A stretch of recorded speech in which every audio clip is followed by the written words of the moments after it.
Hey there, it's Sandy back again to talk monoprints. This is the first and second pull of the ones from my last video.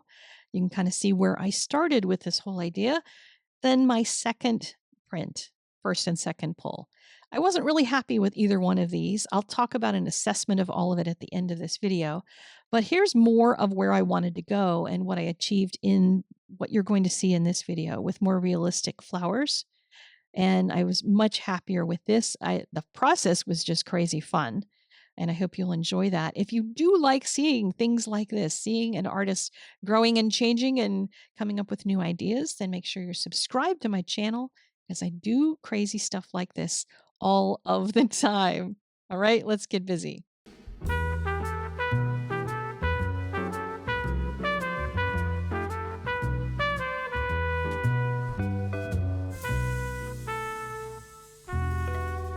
Let's start with the prep for this. Again, I had to go pick some hydrangeas. My mom gave me this hydrangea bush, and I wanted to memorialize it in some prints.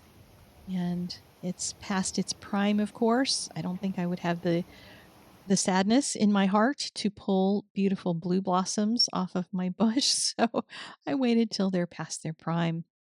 I started by cutting up some of the leaves and then one of the blossoms, just breaking it down into all kinds of little tiny pieces so that I could create something out of them that would use something thinner. Because on the first ones, like each of the little blossoms that I put on there, they were too big, they were too dense, and there was too much contrast between those places that were very white, if you watch that first video, versus the ones that I had pressed into the paint.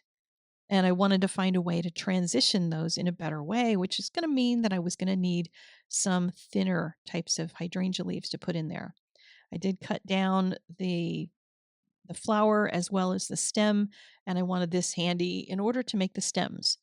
And then in case I needed some texture makers, I decided to go for the box full of my pink erasers. I just finished kind of putting together the entire class with 90 pink eraser designs, a lot of which I thought about using with monoprinting, and pulled out some of them to potentially use in these prints. Didn't use any in the first one, but I did in the second one. Pulled out some of the designs that I might want to use. I didn't leave out everything. That's the thing I'm learning about monoprinting is don't get out absolutely everything. And then I don't have this giant mess all around me with box loads of how many stencils and textures and whatever. Like I just try to limit myself to a smaller number of things. Okay, so let's get busy on the print itself. And I was taking a walk a couple of days before creating this piece. And I was looking around at other people's hydrangeas because lots of hydrangeas in our neighborhood. And I was thinking about trying to find better ways to make the flowers look brighter and whiter. Some of them are, have more golden color to them. Some are more purple. I guess it depends on the soil and stuff, what color they turn in the fall versus what color they are in the summer. Because we have all different kinds of hydrangeas in the neighborhood too. I've noticed different floret shapes. And I decided to finger paint. And I also bought myself some new colors. So I've got some white, I've got some Naples yellow, and I thought those would be good to use for this particular thing. Fortunately, the sale was still on at my local store, so I could pick up just a couple more colors to use for something like this. So basically, I looked for like what kind of composition that I wanted. Wanted more flowers, maybe over here on the right hand side at the bottom. Put one maybe peeking in from the top corner, and then started putting some colors in between. I knew I was going to try to figure out how to put leaves in here. Wasn't quite sure how that was going to work, but started putting some of the sap green color in here. And all I'm doing is, using a palette knife. This is a rubber one, and spreading color onto the surface. Added a little dioxazine purple, and I think I thought it was a little, but it actually turned out to be a whole lot. And then some of my favorite Paynes gray, which I think I'm going to have to buy like a giant tub of it because I really like using this color. to get some deep contrast in my monoprints. So then I decided I would add some of that Naples yellow into the flowers because my flowers definitely have a green and yellow kind of feel to them. So that would maybe vintage it up just a bit and tapped in some of that color. And you're probably thinking, she's insane. What is she doing? This looks like a mess. So here I go trying to blend in some way, at least a little bit, the outside areas, outside of the flowers. That's where I was going to put leaves. So I thought, well, let me just throw those in there and use the roller to just spread that color around. Not worrying that I touch the white because I'm getting little white flecks here and there. The color that I'm going to see the most is the color that's touching the jelly plate. Because the color that I'm going to see right here on the screen as I'm rolling this over, that's going to be touching the paper. So I'm not as worried about the mess that I'm making, that, all that white's going to show. It's just basically going to be hitting the paper side, and hopefully the other side is going to be dark. And I took tiny florets, just like the little florets, to do the ends of the flowers. Because now that I had that white paint there, I thought, well, maybe I only need a little bit of indication of what the flower shapes are at the tops of the flowers, and that will make them feel like hydrangeas. So in some cases, it's just a leaf or just a half a blossom or something. Other cases, it's a little bit more. And then I use the twig to start carving in the stems for these, and not even knowing if that would work or not. I had no idea if any of this was going to work. It was just an idea in my head. This time I'm also using some mixed media paper instead of the newsprint. But I do have some lumpiness under there because I have those flowers under there. It's just not big lumps. If you saw the previous video, that was very lumpy on my second print because I left bigger chunks of hydrangea in there. And I guess in some instances that would be a great idea, but in that particular one, it wasn't working for what I wanted. So I'm using my fingers to kind of go around the flower areas to make sure that I get crisp lines around those. So I get nice clean prints off the flowers themselves. And just, I never know how long I'm supposed to press on this to get it to be, lift up the paint. I just make wild guesses at all of this because I don't know what I'm doing except that I'm having fun. So here is my first print. And I was definitely pleased. It was heading the direction that I wanted it to go. You might notice that I didn't add any texture items in there. I didn't press anything else in there because I was like really focusing heavily on the flowers and what was I going to do. But the messiness of the paint just made all that texture in the background, so I didn't really need anything else. This is the second pull of that one. And then I did a third and a fourth pull, but they were not nearly as exciting as this.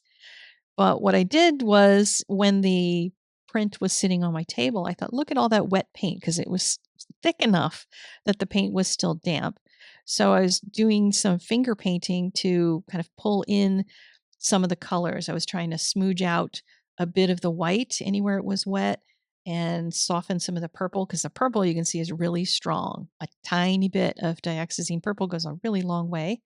So I had to keep cleaning off my finger as I was doing this so I would not make a terrible mess out of it.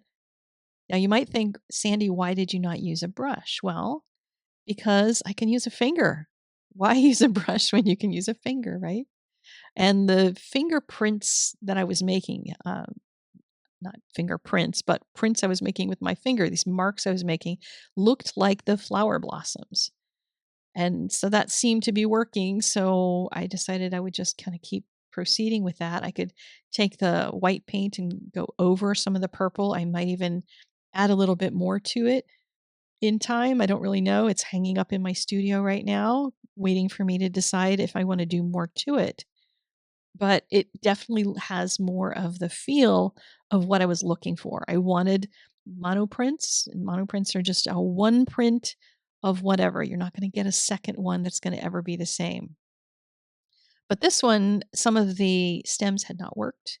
So I made a smoosh of paint over there on the right-hand side on my freezer paper that I'm using for on my table to keep things clean, and I'm just pressing in some of the stems onto it. I did the same kind of work with the second print. I wanted to really dull down some of that purple because it in particular was bugging me that that was the only thing that was still really strong in this second print, because that dioxazine purple is like, see me, look how cool I am. I am so strong and bright. So I did some dulling down of that one. And again, I might do more to this one. I might paint more on it. I don't really know. So let's look at one more version of this that I created because I just kind of took it another step. Once I learned from this, I wanted to see what else I could come up with. I did like having that Naples yellow in there in my other ones. So I decided to add more of the Naples along with the white and just make a few bigger blossoms this time instead of so many smaller clusters, just to see if that would be something that would work. I mean, again, when you're making your art, don't think about what's going to look right and asking somebody else, should I try this? Should I try that? Just try it. Just give it a shot. Like all it is paper. And, it could end up being a genius masterpiece or it could be something that you'll draw on the back of. And you never know. So I'm adding in this time a green and a brown along with the Paynes gray to try to create a different color scheme here instead of that one. I skipped the purple entirely. That had kind of thrown me for a loop. And I was curious to see what would happen now that I have only 2 flowers. And so I'm blending all of this color outside of it. And I shouldn't say blending because I'm not really working hard at trying to get anything to be the same color, be smooth. I just wanted paint there that was going to be mushed around on the surface because anything on the jelly print side is what's going to print, it's what's going to show. So I went one more time, the last pass right over top of the flowers to just make sure that there's paint everywhere under where those flowers are. And then it was time to start figuring out everything else.